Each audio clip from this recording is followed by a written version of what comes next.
Hey guys, welcome to the farm.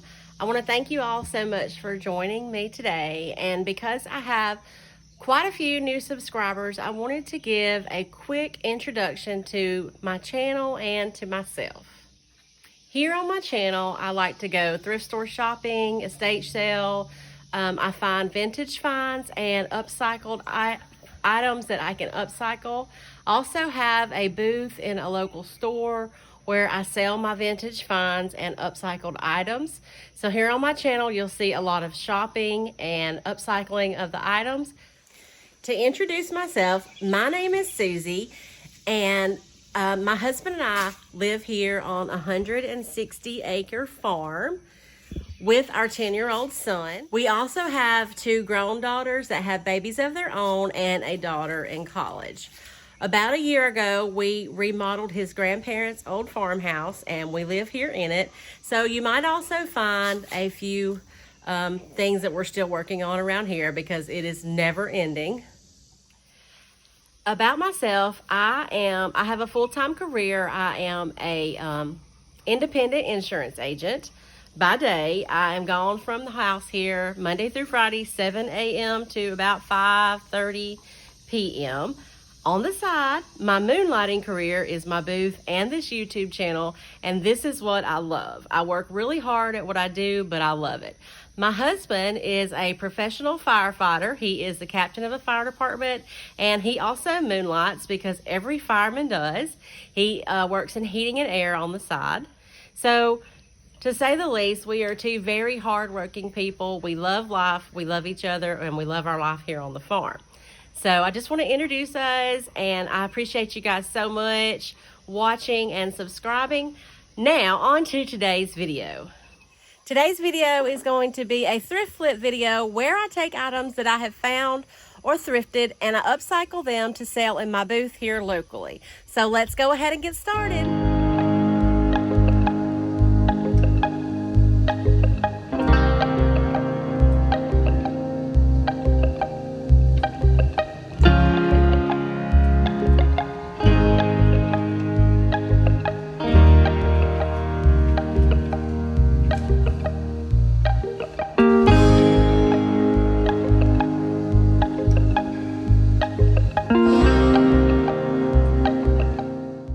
I found these four plastic framed butterfly pictures. The pictures of the butterflies was basically like out of a magazine cut out and glued in there. So I removed those. It had some really tough glue in it. Goo Gone did not work. Finally, I was able to find something that removed the glue, and I got them all cleaned up. And then I'm going to use the monarch molds, and I was going to stick with the butterfly theme in these because I think it would be really nice.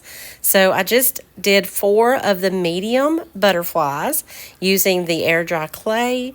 First thing you want to do when using your molds is coat them with cornstarch so they don't stick in the mold. It doesn't take very much, and once you put it on there, just kind of dump your mold over the garbage can.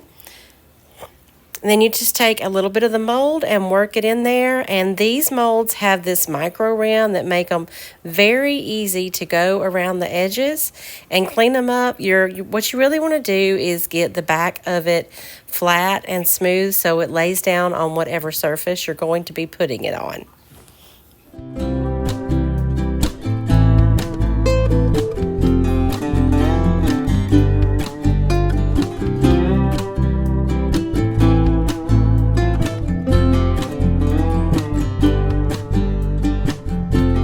There's something very satisfying about turning out these molds with the clay.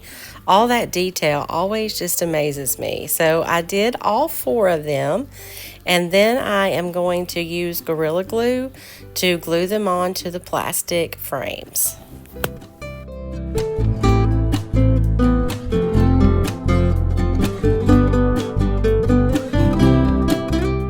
See what I mean? Look at all the beautiful detail in these butterflies.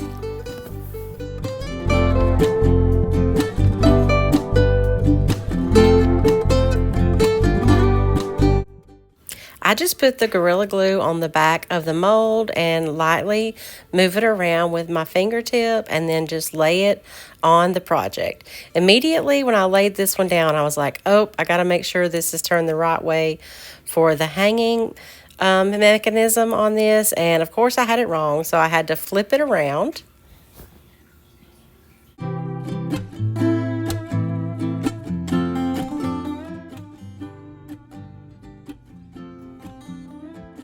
If you saw last week's video, you may remember that I got several jars of paint at an estate sale.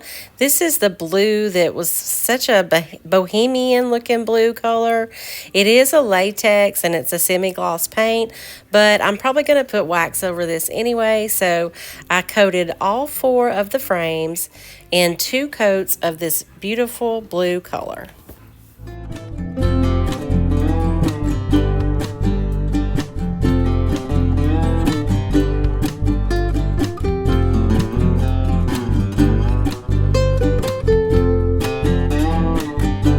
Usually I just make my own white wax with a little bit of white paint and clear wax, but I wanted to try the DIY wax. It is very buttery and not liquidy, so I thought it might do better, and I do like the way it does it, but for the price, I'm fairly happy with the homemade wax that I usually use, but I do like this as well. So you just rub the wax all in the details of the frame and the butterfly, and then simply take a paper towel and lightly wipe off the excess wax where it stays down in the crevices and brings out all that detail.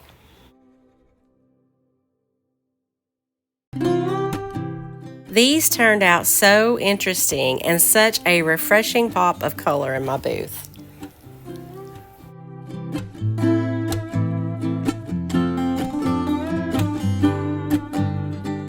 This long thrifted mirror was in perfect shape, except for it was missing 2 of its tiny little dots.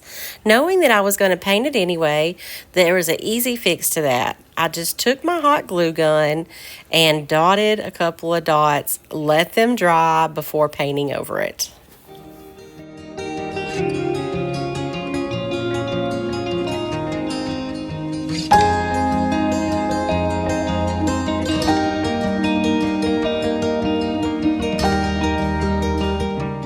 Y'all, I finally got me some more Apothecary paint. This is one of my favorite DIY colors, and I'm just going to paint this mirror. I never bother taping off glass or mirrors because to me it always gets a little bit on there anyway, and it's so easy to scrape it off, and I'll show y'all how easy it is. So I'm going to go over this mirror with a couple of coats of Apothecary. It does have that nice detail around the edge of the mirror.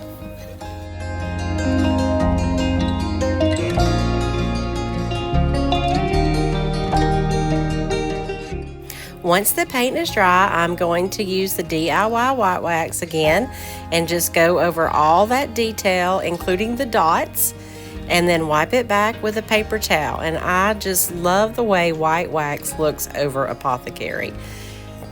And I've sold so many items doing this.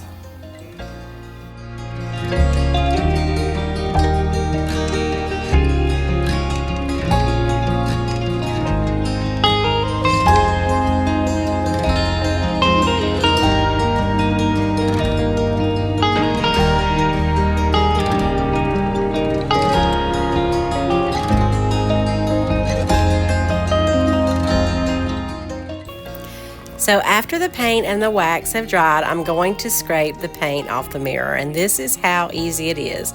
This is my paint scraping razor blade, and that's all I use it for, is scraping paint off of mirrors and glass. That's how easy it is. I scraped it off, cleaned it up, and now it's hanging in my booth, and I'm sure it will not last long.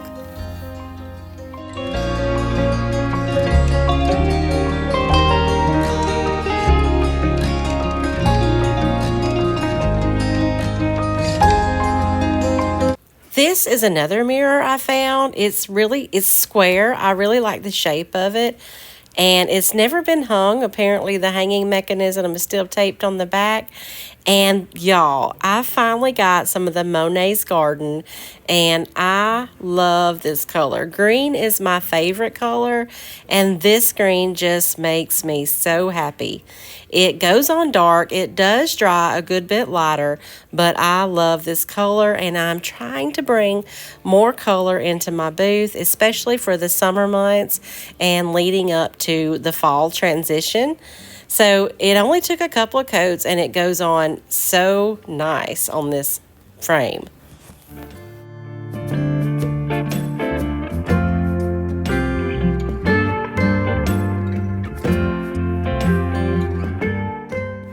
So like I said, I did 2 coats, drying it in between with my heat gun, and see how much lighter it goes when it dries.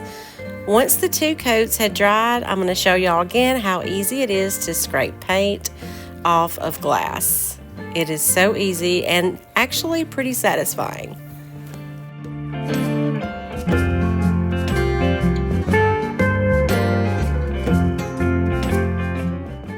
I sealed the paint in, and since this mirror is somewhat small, I didn't figure it would be looked at like as a looking glass. I wanted to put a transfer on it, but I didn't want to do anything super colorful. So I got these black and white flowers out of the Desperado transfer pack and just put them on the glass. Transfers stick super easy to flat glass. It's very easy to put them on. It takes very little rubbing.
How do y'all feel about this color green?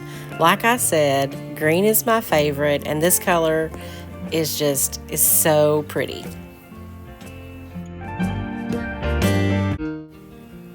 I have seen so many other creators painting and white waxing birds, but I have yet to come across birds that I wanted to paint. All the ones that I come across were already beautiful colors. And then I found these doves, and they are dusty. I've already cleaned them up as best as I can. So I finally found some birds that I want to paint and wax. So I'm using the Apothecary and just getting in all the feathers.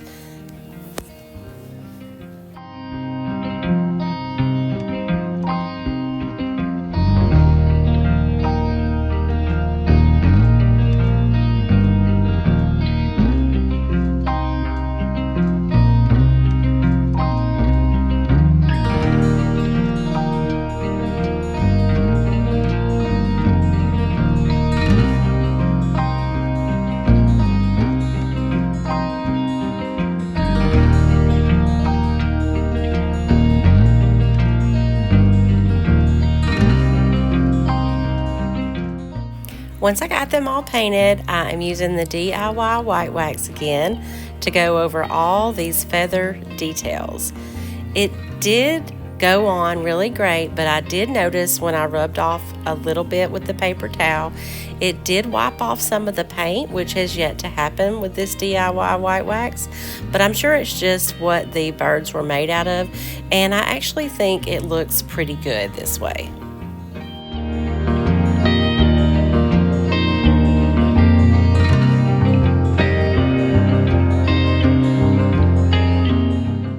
So here is one with the wax and one without the wax. Look at the amazing difference that wax brings out in the details of the birds. I'm having a hard time deciding if I'm going to keep these birds for myself or sell them.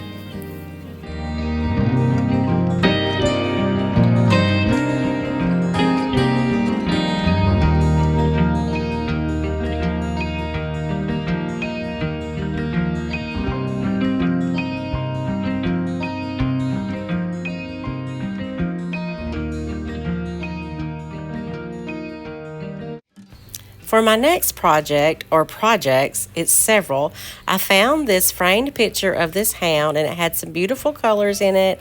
I wanted to keep it kind of masculine, so I painted it with mineral chalk paint from Waverly. And I also had these other two boxes. One of them is wooden and large, and one of them is smaller and cement. I thought this would be a perfect opportunity to use the new horse and hound molds, because the hound is very similar to the one in the photo. So I'm going to use the hound, and I'm going to use some of the acorns and leaves. And just using the air dry clay, you press it down in the mold after you've put the cornstarch on. Use the micro rim to clean it all up and get your back flat.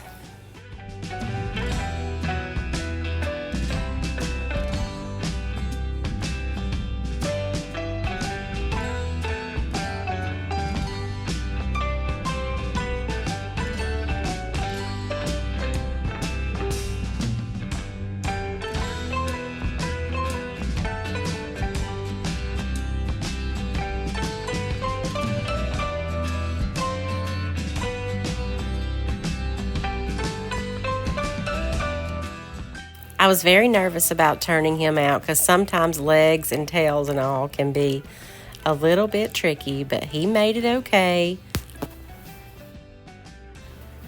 And then I just went to town making a few acorns and leaves and everything, getting them ready.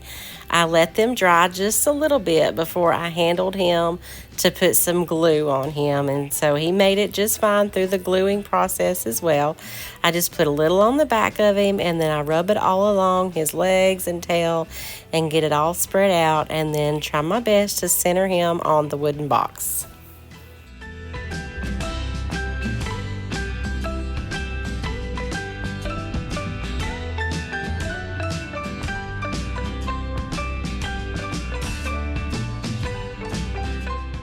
After gluing all the other acorns and leaves on the boxes, I let them dry overnight till they were good and hard, and then I ended up giving both boxes a couple of coats of the mineral chalk paint to match the hound picture.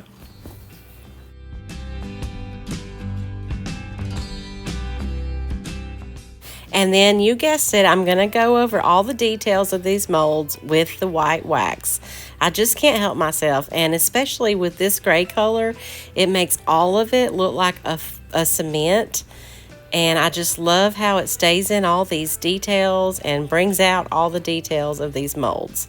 And after all the fussing I did with the dog, I did break his leg just a little bit wiping off the wax and had to glue one of his legs back on.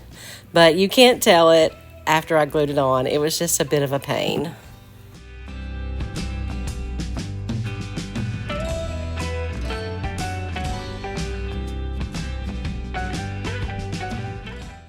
These turned out really good and were a bit of a refresh from all the flowery, girly stuff I do.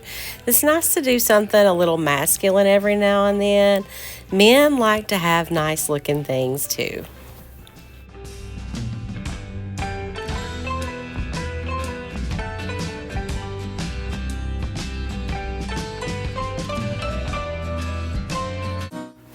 For my last project, I found two tables recently at different places. The taller table was real wood, and I got it at an estate sale for $15. Here I am just knocking the shine off of it just a little bit.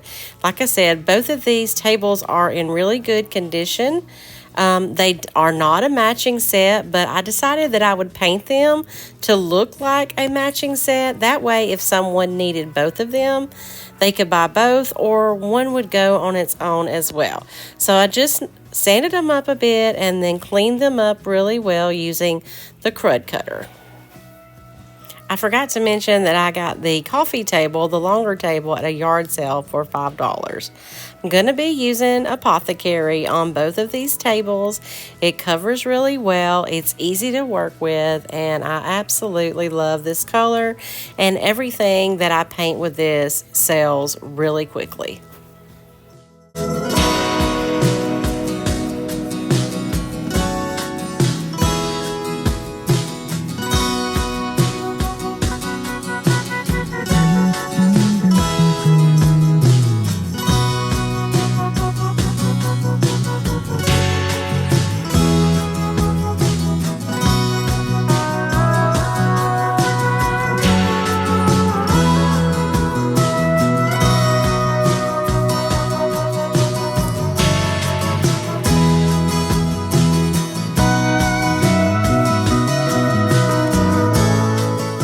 We're going to give a paint inlay another try. I've been using these a few times, and I love this chateau, and I thought it would be so pretty on this paint. As you can see, it's a very large design that can go on larger items, but can also be cut into different pieces.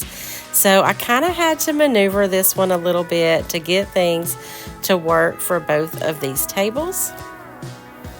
And the way that the paint inlays work is you put it on top of wet paint. So you want to have a good layer of paint to work with, and you want to work in sections. So you just put the paint down, and then you put the paint inlay over the wet paint. Once you have the inlay laid down and all the wrinkles out of it, you then want to wet it, the back of the inlay. This time I'm going to use a spritzer bottle, and I'm just going to spritz the inlay and then go over it with a brayer. I thought that might work better. I've not used the brayer yet.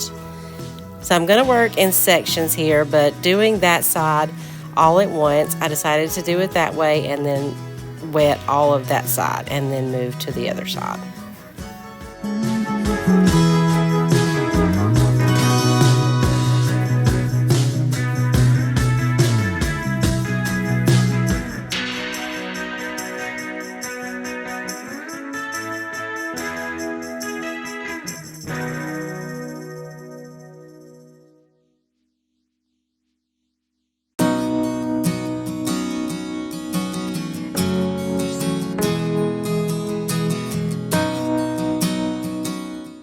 So now I'm just going to get to work putting the paint on, laying the inlay on top of the wet paint, wetting the back of the inlay, and smoothing it out with a brayer until I get all the pieces applied.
So after the inlays have dried, here comes the fun part, or sometimes, in my case, the frustrating part.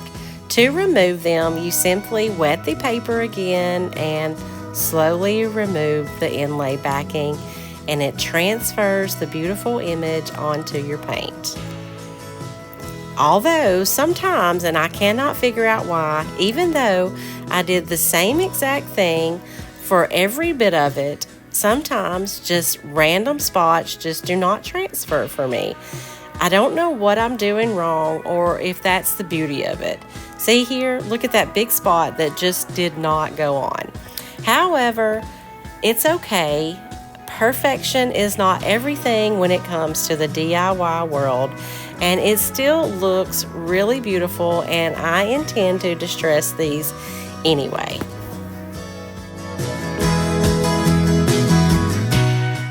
Also, don't forget you can reuse your inlays. So after you remove them, just lay them with the paint side up to dry, and then you can put them back in the package and use them again.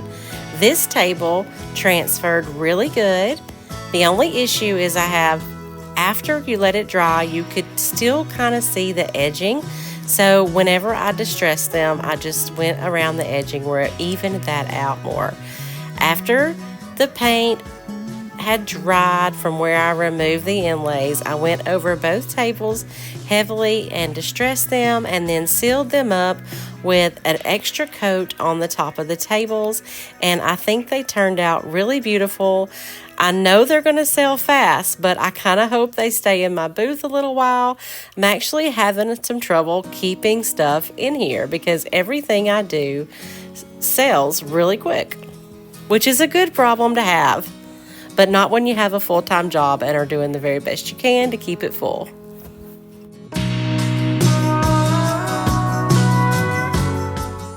Thank y'all so much for watching this week's flips.